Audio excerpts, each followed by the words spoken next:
Kamil Sokolowski upsets another undefeated heavyweight in George Fox. Before we break down the fight and break down what this means for the heavyweight division, like and subscribe, we'd greatly appreciate it.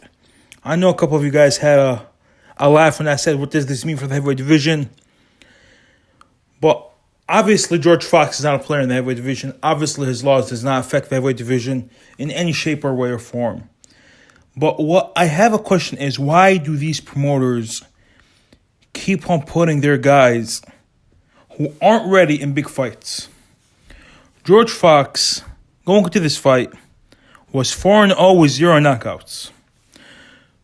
Two guys he faced were debut opponents. One guy he faced had a record of 21 wins, 71 losses, and 6 draws.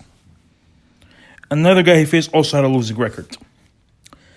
Kamil Sokolowski, we all know, even though he has a losing record on paper, we all know he's turned off a lot of guys. We all know he beat David Yarde.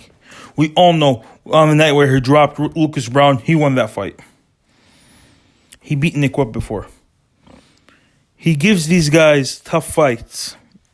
But the guys that do take care of him are guys that have had experience.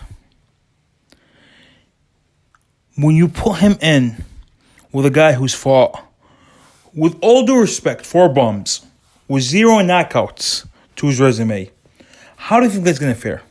I know Solomon Dakers recently beat him. I thought Solomon Dakers beat him fair and square. But the fight before that, David Yarde, who had 5 fights, got schooled and battered by Kamil Sokolowski.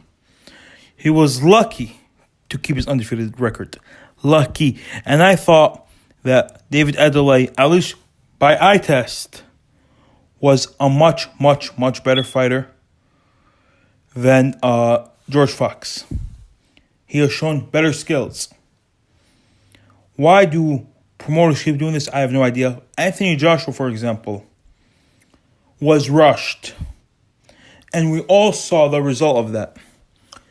These promoters need to stop rushing their fighters. Like Anthony Yarde, for example, who's going to be the main event fighter. I know he had 18 fights going to the Sergey Kovalev fight, but none of those fights were notable. He wasn't stepped up right. It was just a bunch of bums, and here you go, fight Sergey Kovalev. Where you're supposed to take it easy, 10, 15 fights, fighting very low competition, then fighting 3 or 4 decent journeymen, then fighting a couple fringe contenders, then fighting a couple former world champions, then going to fighting the champ. You should go into fighting the champ with 25 fights. You shouldn't be fighting a guy with the experience and the skill set of Kamil Sokolowski in your 5th fight when you've had 4 fights spanning over 4 years, all against fighters with losing records, 2 against debut fighters. I just don't get how these promoters or these matchmakers find the opponents. I just don't get it. But, at the end of the day, they're the ones that are making the money, and I'm the ones that are just covering the sport from my bedroom. Let me know what you guys think in the comments below. Like and subscribe if you enjoyed the video. Sadiq Boxing, out.